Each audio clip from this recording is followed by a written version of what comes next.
Crazy. Ukrainian troops destroy 50 Russian tanks and 50 motorcycles.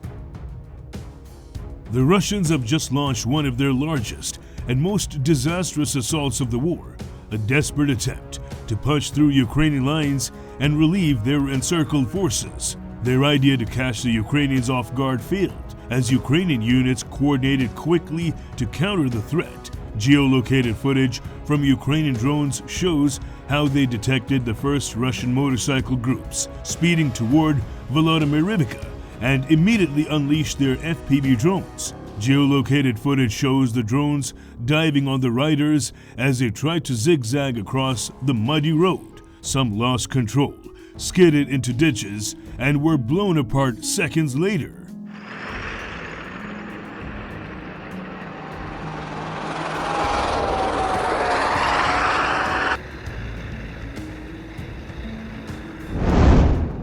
Within minutes, the narrow route became clogged with burning motorcycles, an inferno that blocked the rest of the column.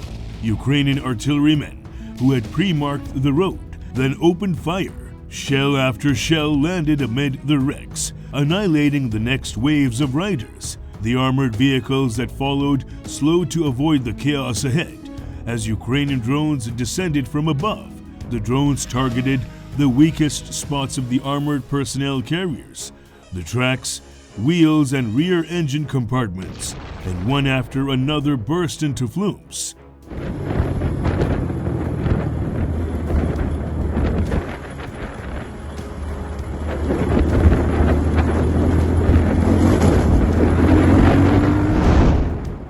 Infantry dismounted in panic, trying to find cover in the ruins of Volodymyr-Rivka, only to be hunted down by more drones. Ukrainian operators dropped explosives directly into craters and foxholes, killing anyone still moving.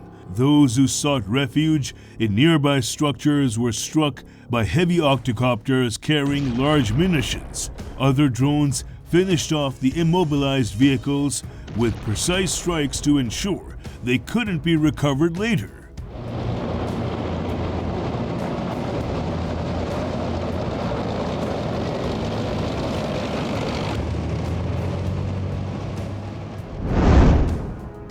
The Russian assault involved 6 tanks, including 1 turtle tank, more than 40 armored personnel carriers and infantry fighting vehicles, over 40 motorcycles, and several hundred troops.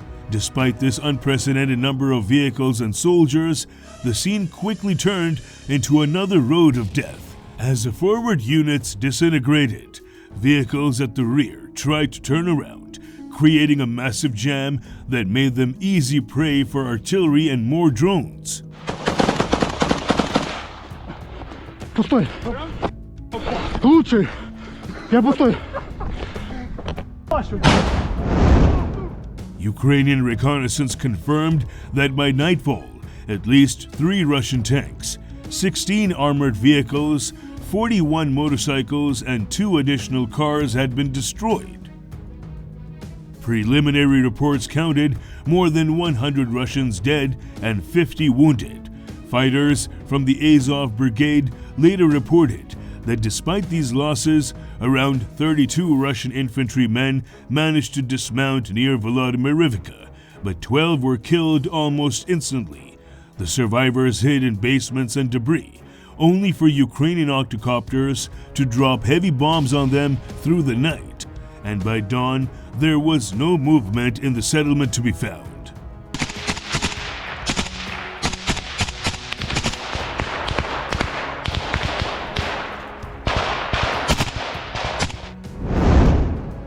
This massive assault was part of the Russian command's desperate plan to open a supply route to their trapped forces near Dobropillia, following the earlier detonation of the ammonia pipeline near Rusin Yar.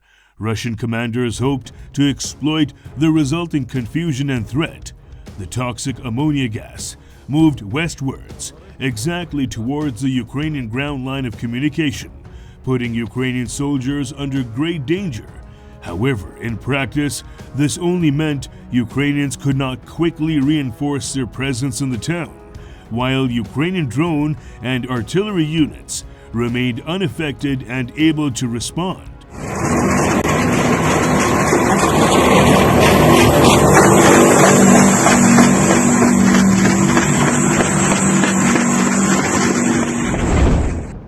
In addition, the Russians assumed that the bad weather would prevent Ukrainians from using these drones.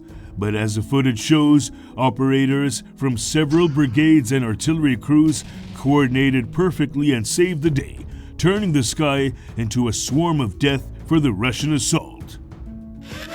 Each unit complemented the others, and when a vehicle survived one strike, a second drone was already closing in.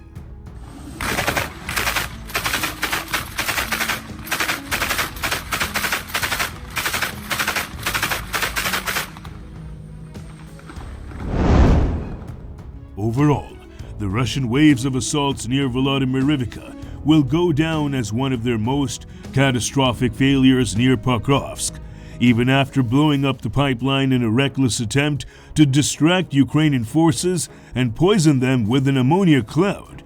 Their massive push ended in destruction. The smoldering wrecks scattered across the fields testify to the futility of trying to overcome Ukrainian fortifications and drone dominance.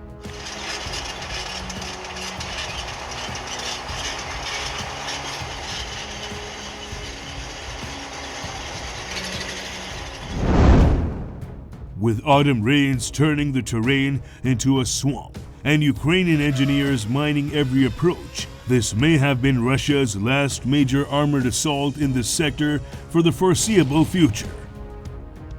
Having lost dozens of vehicles and hundreds of troops, the Russians are now expected to revert once again to small-scale infantry infiltrations, sending poorly equipped soldiers to die where tanks and armor have already burned.